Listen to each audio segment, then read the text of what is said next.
Hello, everyone. Welcome to this roundtable discussion on the topic Connect the Dots, Empower the Workforce.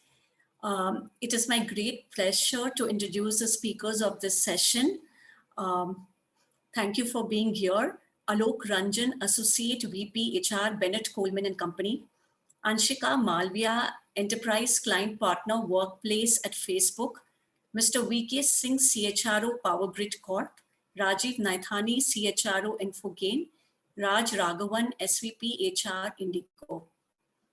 Thank you for being here. We will not wait till the end to take your questions. So these panelists would be more than happy to take all your questions. So please keep them coming.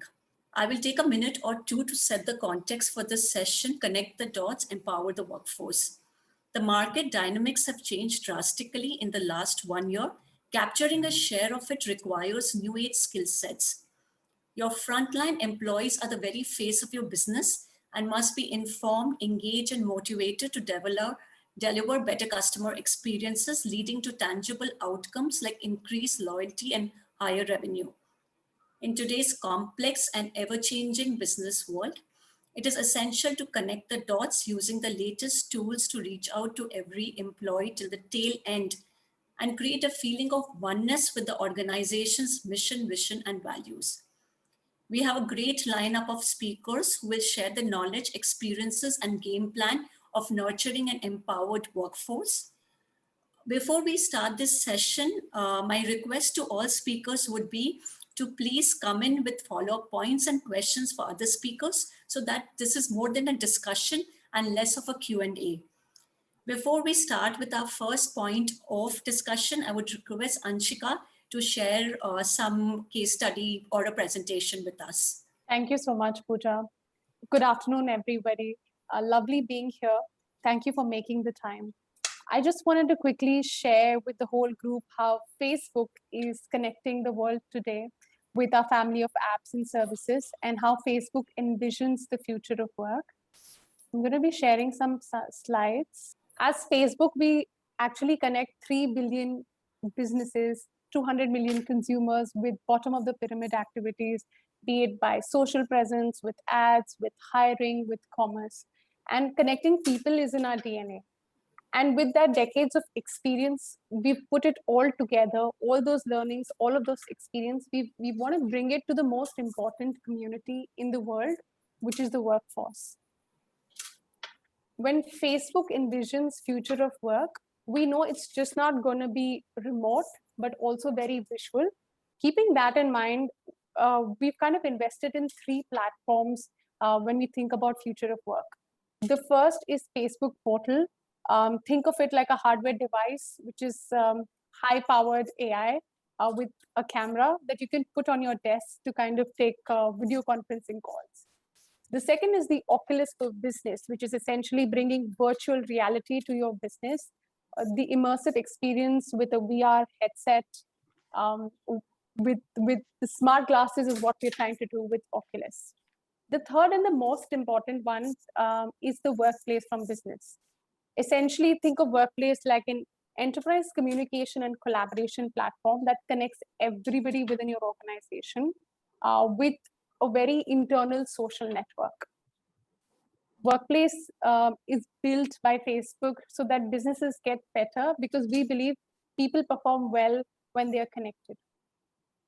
We want to transform companies into meaningful communities, give every employee a voice, and reduce the distance between people. Whether you are sitting at an HQ or you're sitting at a shop floor, whether you're a knowledge worker or you're a frontline staff who's blue collar, who doesn't have any. We believe by connecting everybody within the organization, you can give your employees a better experience, which resonates into much better customer experience. Keeping that in mind, even during COVID, Facebook had to reinvent how we kind of thought about future of work. And I wanted to show you and highlight how Facebook HR had used Workplace to empower and engage our employees. I'm Janelle Gale, and I lead our global HR teams at Facebook. And one of the most important things we do is put people at the center of how we operate. Like so many companies, we had to flip our switch on our recruiting and onboarding practices. Despite being a tech company, we went from being a very in-person organization to a virtual remote organization overnight. For recruiting, we found there can be advantages to remote interviewing. So we coached and calibrated leaders and hiring managers on remote interviewing best practices. Workplace helped us source feedback really quickly from the hiring managers and recruiting teams so we could iterate our processes to ultimately drive a better candidate experience. For onboarding, we broke it down into 3 phases. There's the pre-onboarding timeframe, there's day 1, and then there's the first 180 days where people are spending time learning about the organization. And our goal is to build a world-class end-to-end experience. We rely heavily on Workplace for the experience for our noobs. This is where thousands of new hires each year learn about the Facebook ways of operating. We're focused on 3 things culturally. Giving people context for what's happening in the company through Workplace Live Q&As, interactive live educational sessions with subject matter experts, our employee FYI group where people get updates on strategy, products, community work. The second area is we help people collaborate while remote, primarily through the use of our Workplace products. And the third area is community. I'm personally very concerned about our people's well-being during this time. At the beginning of COVID, groups started popping up for social support, people who live alone, parenting or pet groups. All of these groups offer support for people working from home. They're a place people can feel connection and belonging with those they identify with, and they serve as a source for resiliency building. Make sure people have the context they need to thrive not only in their job and team, but as they look at where they fit into the bigger picture of your company. As we move to a hybrid environment, we'll invest heavily in helping managers and leaders have strong communication practices for those in the office and outside of the office. How people collaborate will need to shift. Workplace and our products are a strategic part of that picture. Finally, focus on building community where everyone feels they have equal opportunity and a sense of belonging. The biggest thing I'll take away from this period of time is just how much being remote can be a great equalizer for giving people voice and opportunity. But you have to be intentional about designing for that.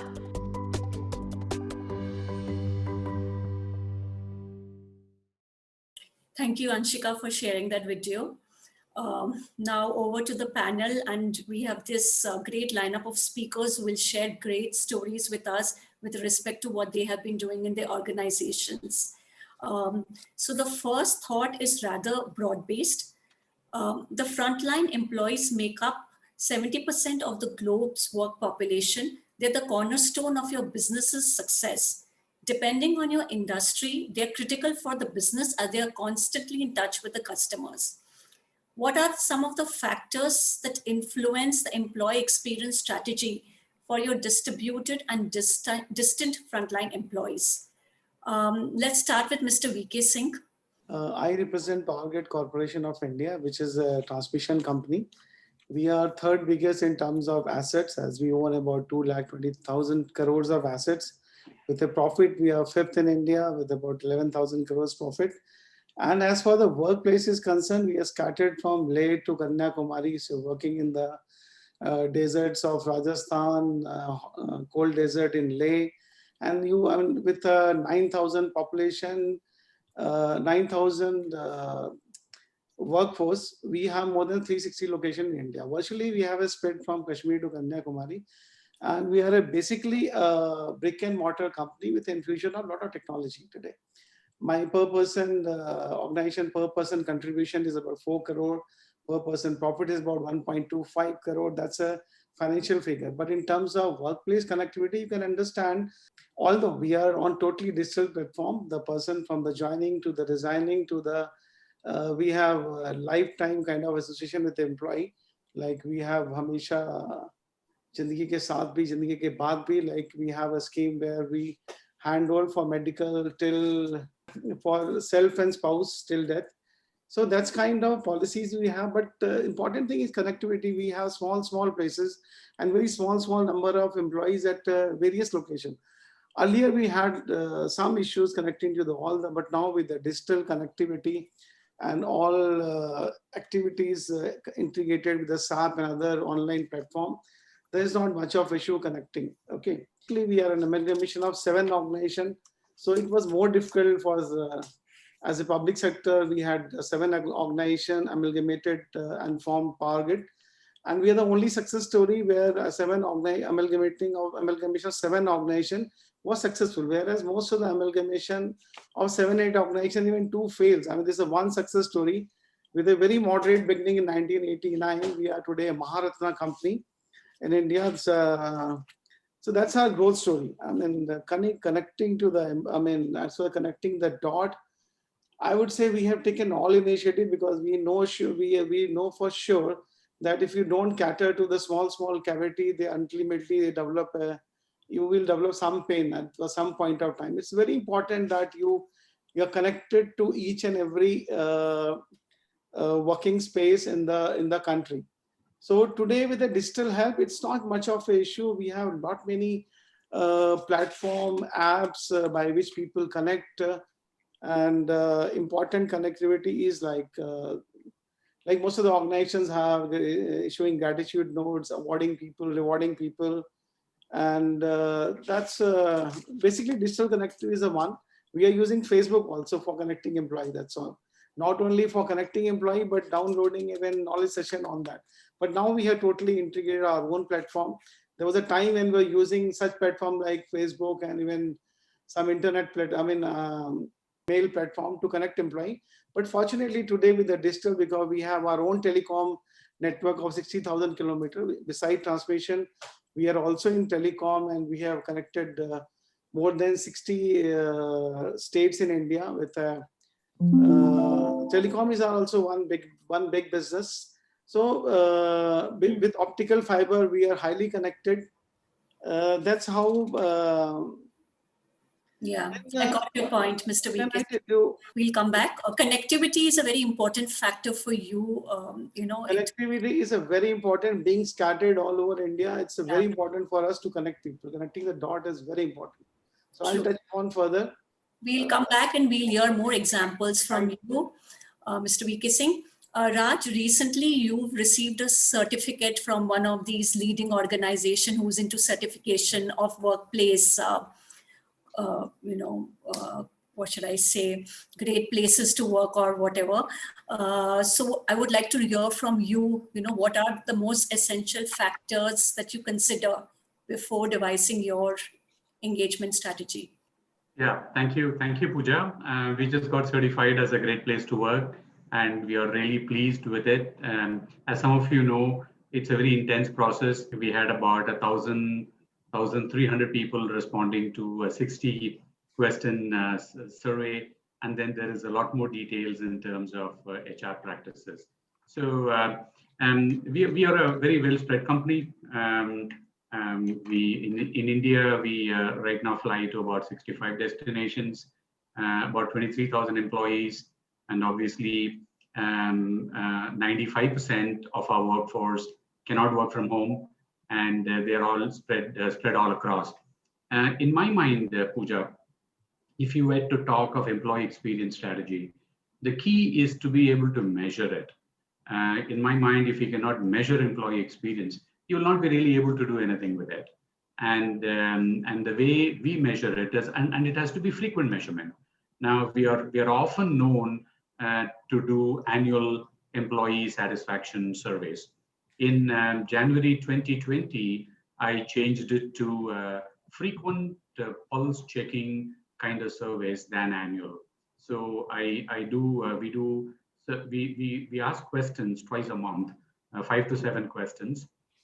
Every 15 days you get questions, and we use the same firm that actually does this for our customer service. So we use exactly the same form and format as a customer service feedback form for our employees. So for our employees also, it's kind of easy to do. And we also use a concept called ENPS, employee NPS, much like a customer NPS. And it is a specific question on which there is a response, and it's a very tight evaluation of Net Promoter Score. And so we ask Net Promoter Scores every quarter. So the intent is you measure, you ask, you measure, and you do something with what you have heard. So, if there is a feedback from the Tirupati airport, which is probably a very small one, on quality of manager, my HR team and I and the local leadership there get to know it very quickly. We are there, we will go resolve it and make sure the employee experience is great. In all of this, last year was a tough year for us as an airline company. I'm sure it was the same with other hospitality and entertainment kind of firms. And one of the things we had to do was to take a lot of difficult decisions. And as the HR leader of India's largest domestic airline, we wanted to make sure that we do these tough decisions with kindness, with care, and compassion. So, and then we made a promise that when things get better, we'll be the first ones to come back, and we kept to that promise. So, in my mind, these are very important things.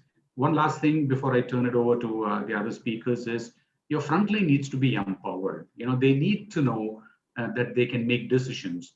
Now, obviously, you can't make all kinds of decisions. So, if you have to make an on-the-spot decision to serve a customer, the frontline needs to know what decisions they are empowered to make and how much they can work to. So we have brought that down to a science.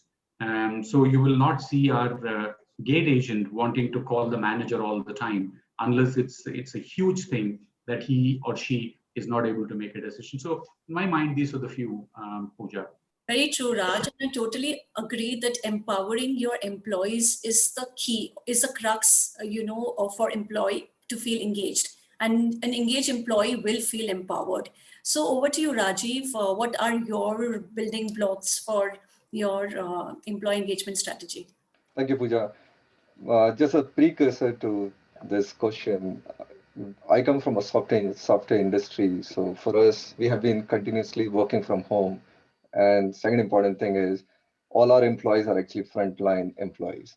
So practically, when you're working remotely and you still need to work in collaboration and also in a agile and a scrum team environment, it throws a lot of challenges. Now, from our perspective, when we talk about our employees' experiences as well as engagement, there are two elements which play a very, very important role. One is how are we enabling them to be effective to our customers in terms of delivering excellence, also delivering the releases, which are always iterative, agile based, and time sensitive based. Now, what we did in that context was so we blended, so everybody was remote, so we blended technology with the human interface in a way that it actually helps them to manage this piece of delivering excellence to customers in a seamless manner. So for example, having a daily scrum calls on a technology platform on a regular basis every morning when they start the day with among the other team members, because you're dependent as a developer, you would be dependent on other team members because you need to work together to give the release, and then you have a testing team to look at if the work is actually as per the expectations or not. There may be a front-end UI or usability developer who would be working on it as well.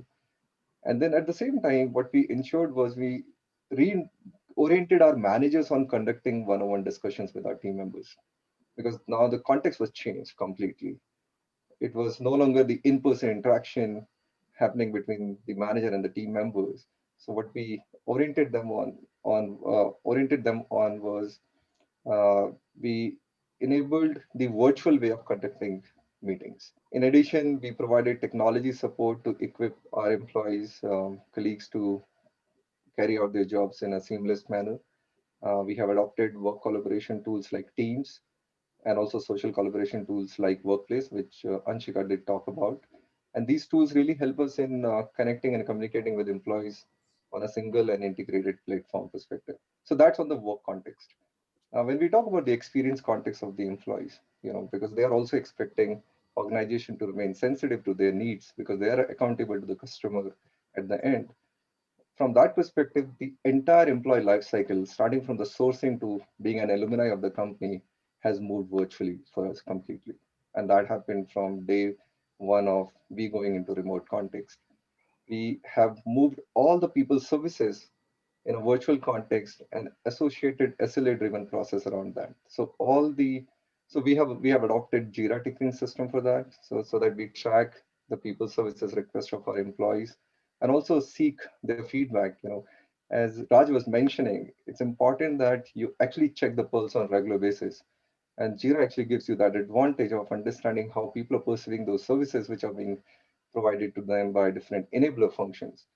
In addition, we still have, we partner with GPTW. We carry out a diagnostic study every year. We just concluded one. And also from understanding how the effectiveness of support functions is, we actually do a people support experience survey on annual basis, where we capture the voice of our employees and also the expectations from a support functions perspective. We also leverage communities on platforms like Workplace, which help us in engaging with our employees, and we keep seeking their regular feedback on important topics. So these are some of the broader things which we do and have been doing, especially during this context of being remote. Puja. Thank you, Rajiv. So staying connected, support from teams, and hearing your employees, pulse check, and really, understanding what they really want from the organization is very essential. Alok, over to you. Print industry is one which got most impacted because we were totally like a traditional organization. Working from office was the norm. There is no concept of work from home. That entire thing was disrupted, the way we used to operate. Suddenly the pandemic hit way back in March last year. And the speed at which the employees saw their ability to adopt technology and adapt to the crisis was very encouraging. People swiftly transitioned to remote working. There was no challenge. We had certain necessary technology in place, like we had MS Team. So people quickly moved from doing a face-to-face meeting to a meeting on Team. Initially, there was an initial hiccup, more from sentiment point of view rather than from actually ability to carry out their work remotely. But it took a little bit of communication, which helped us to quickly transition to remote working. That never was a challenge. The biggest challenge was because the scare was of touch. If you look at the way the pandemic came, the scare was of touch. And newspaper is all about touch. So there was a huge scare, and we have to recoup the whole business. The existence was in crisis. And the way we have recapped, we mobilize our entire organizations to tell our distributed team that the whole organization is with you. The first thing that we learned is that when it comes to business, everybody has to pitch in. And that the frontline team who is there on the floor, who is there in the field, who is managing the customers. And for us, there are two sets of customers. One is advertiser on one side and one is reader on the other side. How do you win them back? How do you ensure that the reader still feels safe to start taking his paper to his doorstep? It required overcoming mindset and overcoming resistance from societies in spite of lockdown directions from the government. And this could not have been done without giving them a confidence that the whole organization is with you. And this we did by saying that every employee who can do whatever he can do to what we call unlock the society for entry of newspaper. Because we are very confident that newspaper is safe. And we ran a campaign, Safe Newspaper, for them to understand that there is no challenge. So first thing, learning for the whole organization, for everybody. And what we learned is actually true in all times. The first is that your frontline workers who deal with your customers, they should have that confidence that the whole organization is behind them. Then only they can go and win the battle in the field. So this is what we did. We asked every employee to pitch in your area, talk to the local distribution team member, support him in reaching out to each and every housing society and RWA, and win the society back to allow entry of newspaper in the society. So that gives them the confidence. They went all hog.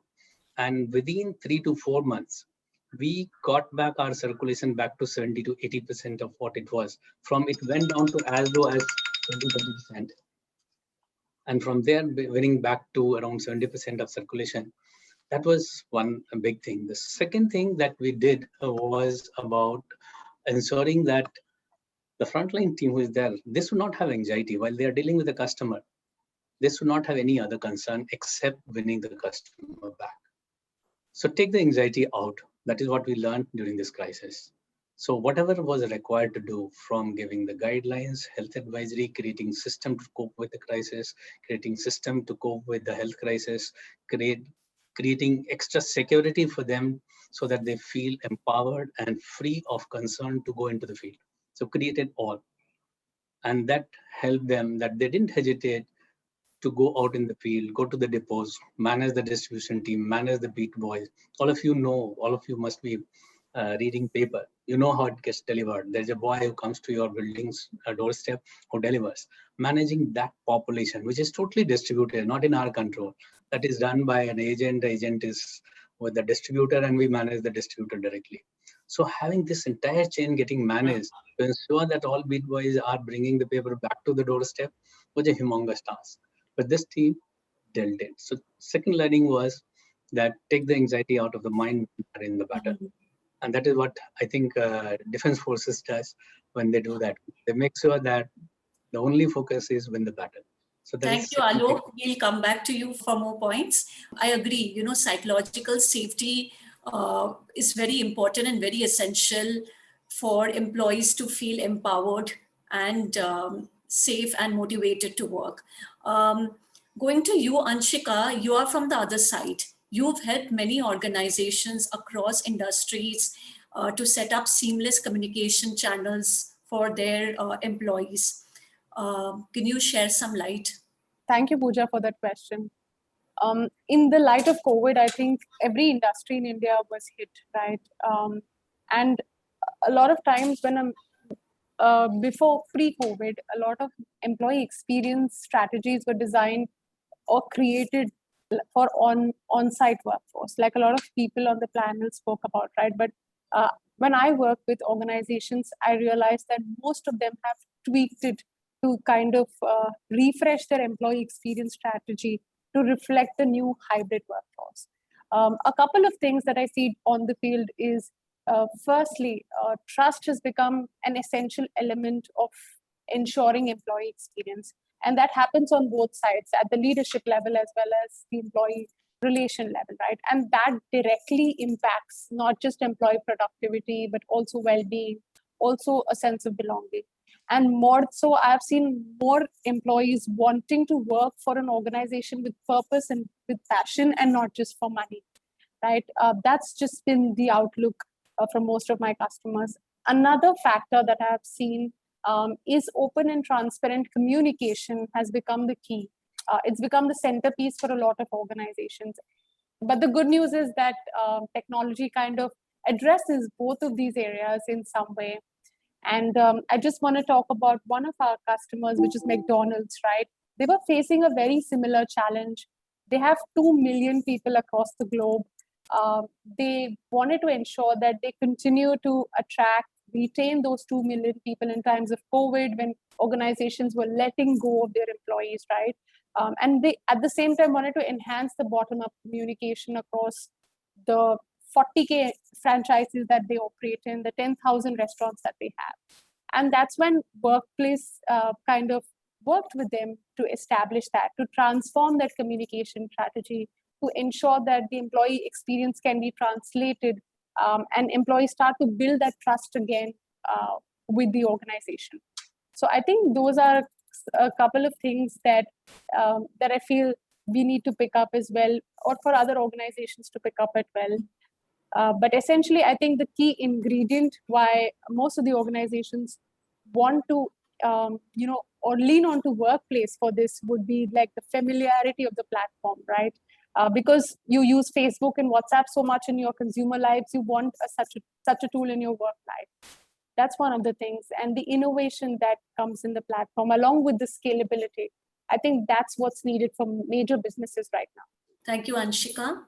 So while the benefits of an empowered workforce are clear, the path forward is not without obstacles. So I would now like to talk about the challenges you face. We have a strategy in place, we have the best of intention, but implementing has lots and lots of challenges. And the pandemic has added to the challenge. And now with the hybrid workforce, some coming to the workplace, some staying at home is another challenge.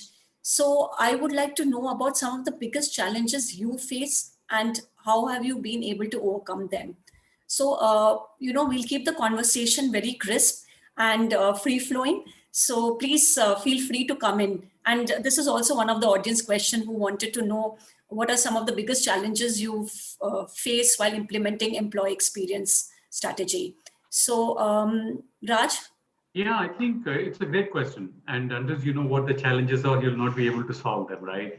To us, Puja, the biggest challenge is we have the spread out workforce.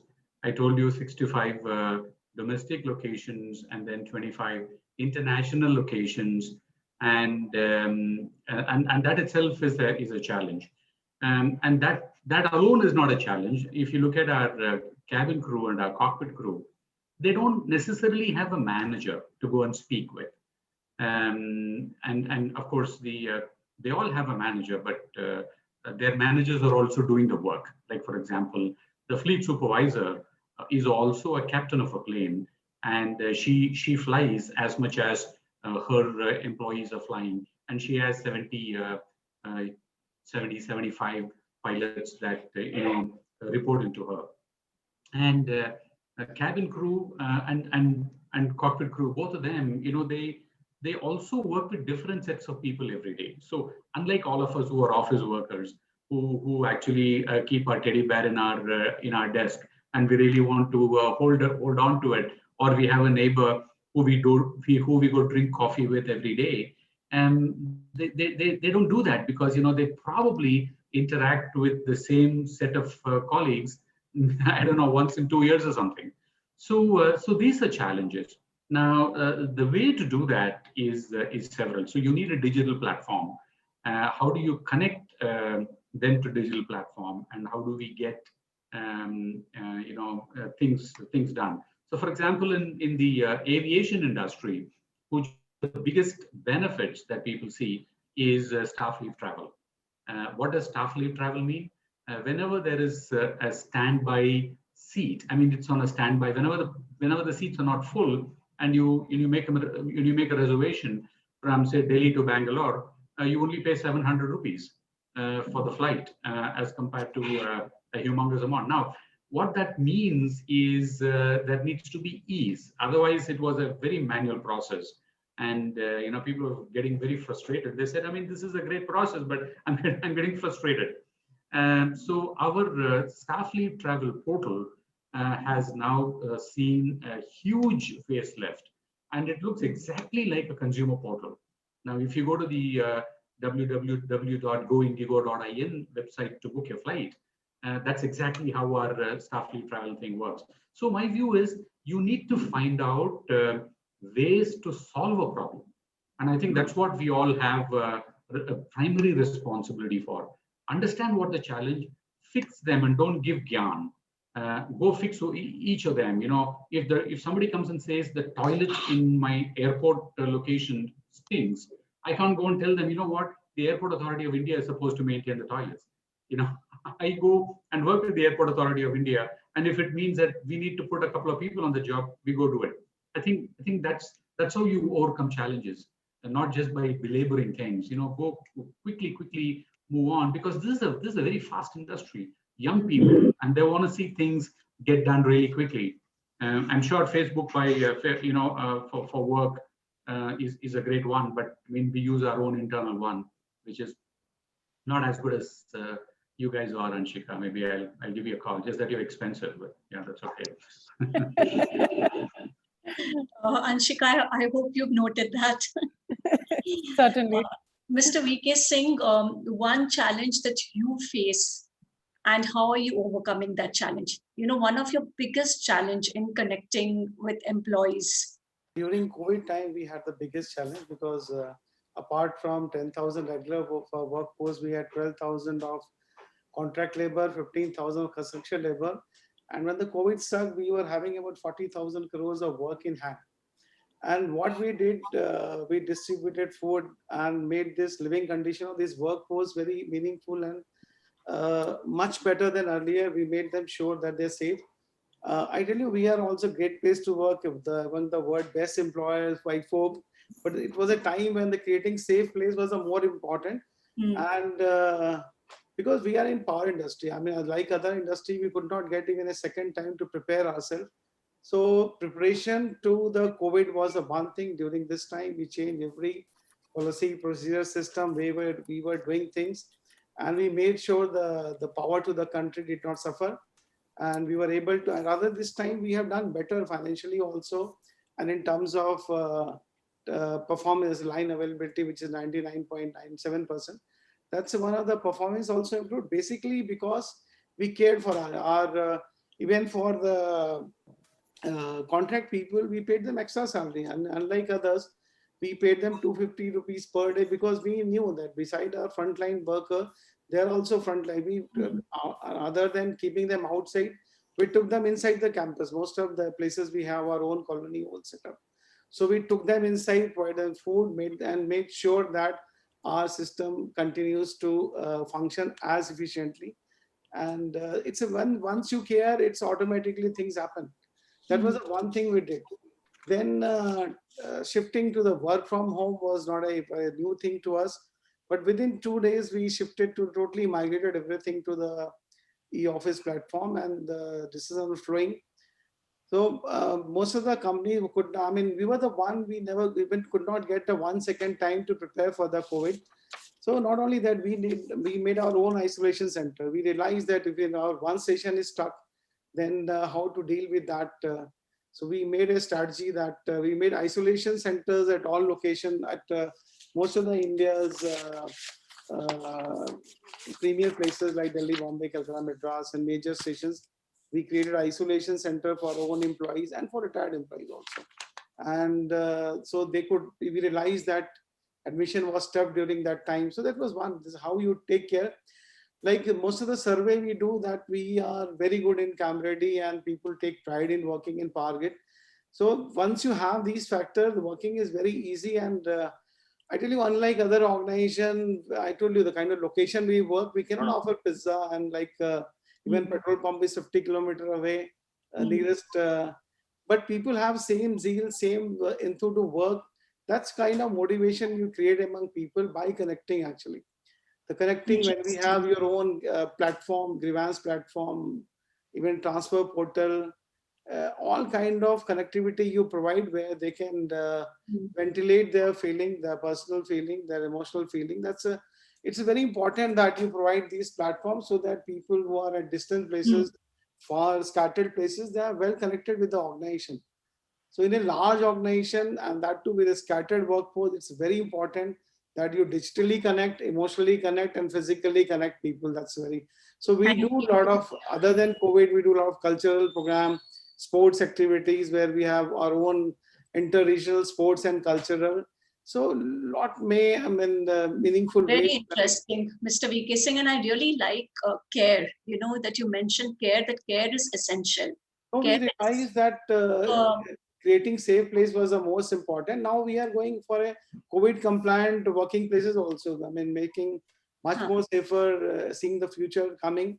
So that's what, I mean. I just want to talk a little bit on this care which Mr. V.K. Singh brought out. And I want to ask Anshika that, in these digital tools that we create and we talk about, workplace and Facebook, how can you incorporate the human need for softer feelings such as care? And, how do we incorporate that in these modes of communication? Sure. So, Puja, I couldn't agree with you more. Mental health, caring, empathy is undoubtedly a very personal matter, but employees should not experience or deal with it alone, right? There are a couple of ways that organizations can work on to step up and support their employees. I think number one is just encouraging leaders to talk openly about mental health. Employees feel like uncomfortable talking about it at first. But if they see their leaders authentically communicating their vulnerabilities, talking about it, speaking openly about these issues, I'm sure they come in front and like to share as well. The second thing I sense is that, you have to promote a healthy work-life balance. Everyone's doubling at home in the office, and employees, have a tough time switching off. So it's very important that you ask your staff to unplug and take those breaks. At Facebook, we have this initiative where we have no meeting Fridays. So we don't take any meetings which are external or internal. We have a focus block where we spend our time on the things that are important for us. In fact, we have something like we have a 30-minute time limit for internal meetings so that they don't overextend, right? Those are some of the things that organizations can do or inculcate. And I'm sure, with the empathetic HR leaders on the board, they're already doing that. Yeah, sure. I'll take an audience question here. Rajiv, this question is for you. Since the environment is dynamic, so a lot of employees are leaving for even 10% hike. How is your organization dealing with attrition? I think in our industry, had it been 10%, we would have been happy. Today the offers are like 50%, 60%. And I don't know what happened in IT industry really last quarter onwards, October onwards. Everybody's hiring. So there's no pandemic effect in IT industry, honestly. Now, our attrition was lowest ever I observed in last calendar year. But now it has started picking up because the opportunities have gone up. And the biggest challenge where we have not been able to really address it in a great way is the sense of belongingness in this remote working environment is really a big problem for us. Today, for example, we are having this virtual interaction. All of us are on video. At least we are seeing each other, right? But look at the number of meetings which we usually see happening in the office. People don't switch on their videos. So you can't even see each other. You're talking to somebody with the name and the voice, but you can't make out the person. That's again associated sense of belongingness, right? I really like that, sense of belonging. So Alok, I would ask you that how are you employing your workforce or giving them that kind of feeling of, loyalty and oneness, and so that your attrition numbers can be low? See, attrition won't be a challenge for us because we are in an industry where we are at the pinnacle, and the next is way below in terms of whatever parameters you take. So that has never been a challenge. We used to have attrition challenge more from other industry where people used to leave print industry and move to digital media or move to engineering. For our technical guys, will move to engineering and IT company rather than to other print industry. So our challenge was quite different. But what I liked what Rajiv said was that's the biggest challenge now, as we have navigated 1 year of remote working. And for us, from a totally physical kind of work environment, the workplace has totally changed to totally virtual. Hardly 20% or 30% currently people are at a time are in the workplace. And we also realized that large number of work can happen remotely. That was a realization. So what a challenge throws up. What Rajiv said, that we don't see the face. 70% of the time or 80% of the time, people don't see the face and they're continuously in the call. So it has led to people asking, when is the office, we are going back to office. Now let's face the reality. The country might have managed the COVID well, but the risk of infection has not gone. It is still there. And way to immunity is far, far away. So risk is going to be there. How do we deal with this sentiment?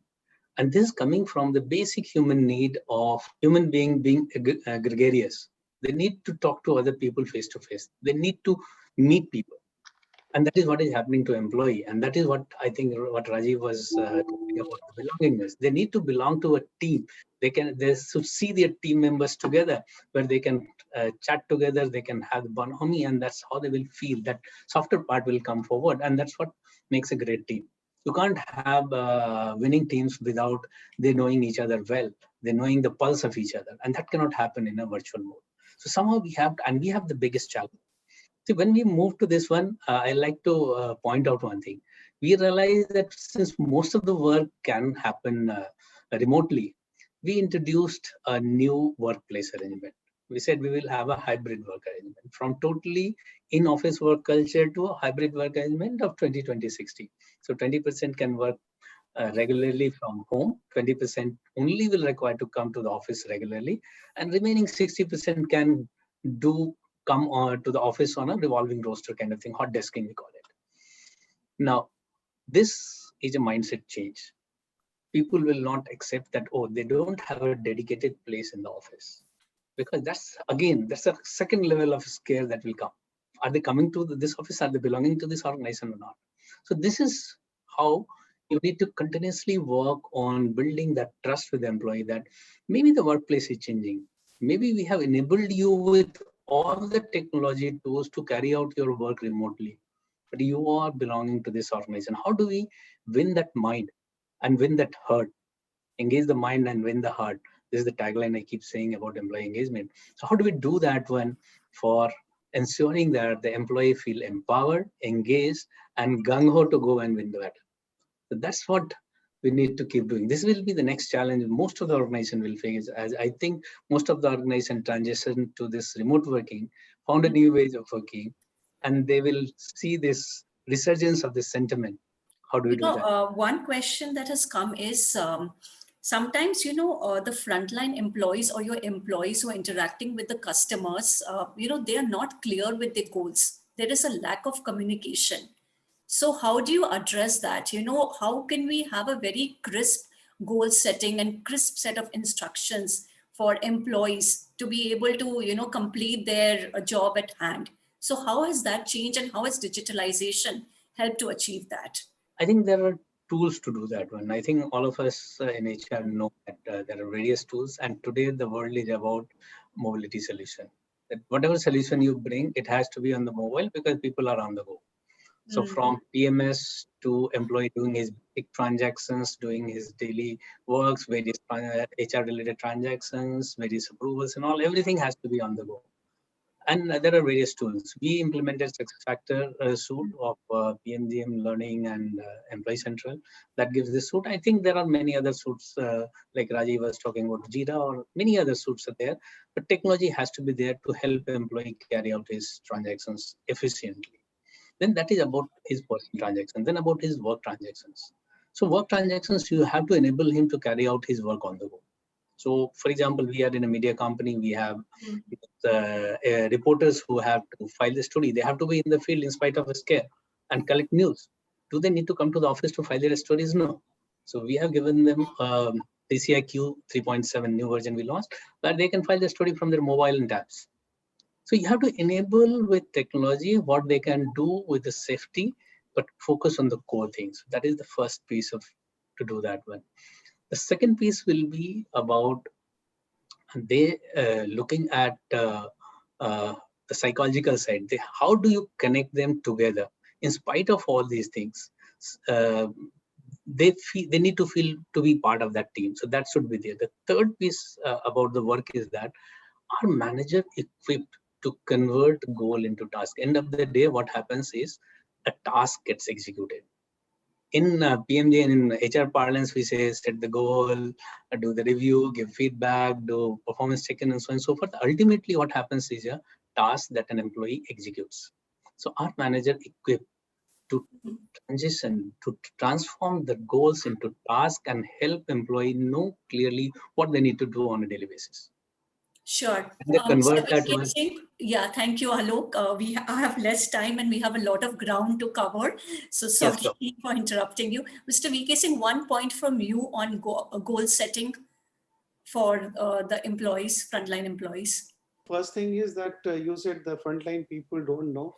We have a learning philosophy that what is known by the top management should be known by what is known by the first man in the company should be known to the last man in the company. That kind of transformation, only way it's possible that your frontline people are as engaged, as motivated as anybody else anywhere. That's the one thing.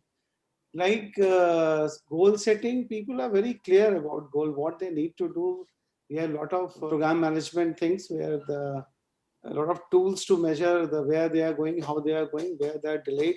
And that's a continuous part. I mean, the monitoring system we have in organization where basically I told you we're a construction company as well as we maintain a large set of transmission network in India.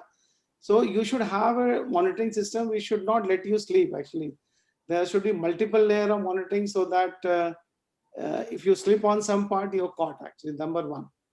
coordination, basically you need to have a good monitoring system where you are monitoring the goal. That's very important.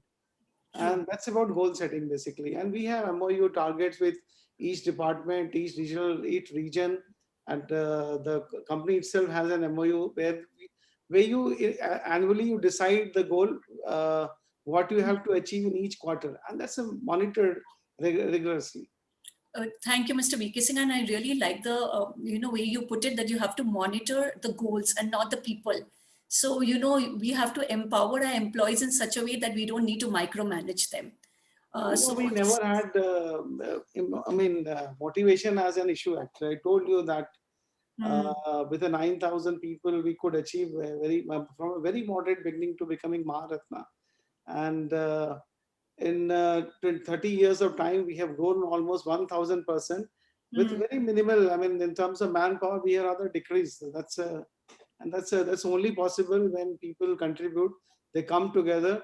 So we know as a team, we are a far better organization. Thank you. Thank you. Raj, how important is the culture of an organization to empower the employees? And especially in your industry, a lot of employees are facing customers all the time, and they really have to keep themselves, a very pleasing personality and very polite, even in difficult situations. So they are the ones who face some of the most difficult situations. How do you train them at the back end, and how does the culture help? That's a great question. I have found that customer satisfaction can only happen if the employee is satisfied. So, one of my research areas at my doctoral program is what is the connection between employee engagement, employee experience, and customer satisfaction. So if I'm an engaged employee, do I provide better customer service than if I'm not?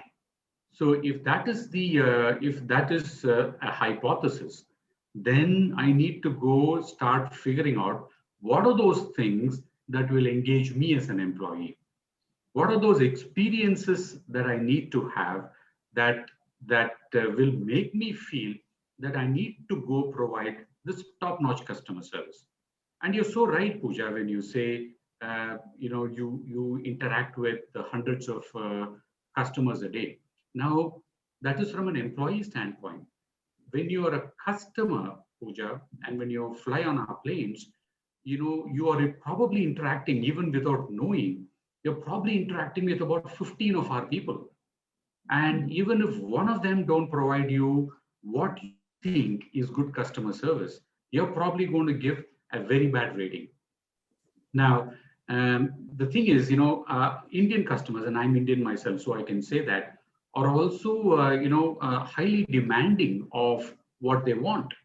Unlike an American flyer, and I've lived in that country as well. So then we go back and we talk about how we train and how we help people, get their minds in peace. We do yoga sessions, for example. We really help, and we think, and yoga is not a religious thing, and we think yoga really helps. And I think Anshika talked about mental health, and that's a very important thing. So we have, one of the good things about the airline industry is we have several doctors who are employed by us, because regulatorily you need to be testing for alcohol consumption of staff, right? So you're doing breath analyzers and all that, and plus they also have to undergo a lot of health checkup, and we have these names and numbers available for people, so they are a call away. On top of that, we also have a tie-up with one-to-one help that actually helps counseling, and we don't even know what gets discussed there. I think all of these are important, but in my mind, someone said here, as an employee, I'm really going to remember when I don't get treated well.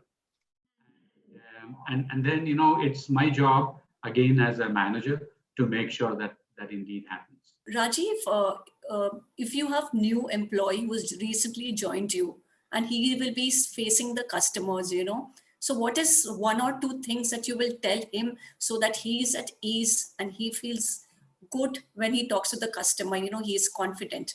What would your words be to him? How do you make them feel good? Somebody who's new. It's a very powerful question you asked, because it's quite discovery based and reflective based question. While we may claim that we have a very good onboarding in terms of orienting people to customer requirements, to the project requirement, to the domain and industry the customer comes from, but I think what is really important is, when any employee is dealing as a new employee dealing with the customer should not feel that there has been some discontinuation of the communication because of the new person came on board, because there has been a continuity of some style and form of communication, and also the subject knowledge of the project or product on which the team has been working, because it's a team thing. It's never the individual game in our kind of business. So having that grip is very, very important, because the person is not only branding himself in those interactions, but also represents the organization. So that would be the single perspective. Thank you, Rajiv. We just have last 2 minutes. Anshika, what really goes in, R&D when you design these kind of tools for workplaces to help them establish connectivity and connect the dots? What really goes at the back end? Essentially, the AI and ML technology that you see in our products today, that is kind of taken to workplace as well. So we keep in mind that across all our platforms, we want it to be super addictive. We want it to be super productive, right? The newsfeed that you see in Facebook every day, it's very personalized for you. It's very targeted. And that's the same algorithm that we put in workplace. So it's so targeted towards your role that you're like you're very self-aware of what's happening, not just within your organization or department, but across the board. Suppose you're sitting out of Bangalore and you want to know about a grievance that somebody has filed in, say, Chennai, you should know about it. So basically the objective is to ensure that the same AI and ML technology that you see in the consumer platforms of Facebook get inculcated in workplace. So there's a smaller, or I say no learning curve across any generation, and people can easily simply get into it and get to work. Thank you, Anshika. We could go on with this discussion, but we are conscious of the time. So we'll have to stop here. I would like to thank, Workplace from Facebook and Team Computers, who have also partnered with us for this particular roundtable discussion. So we'll end this. It's a very topical, discussion, but we'll wait for another one to come up with more points. So thank you everyone for joining in. Thank you from the entire ETHRWorld team.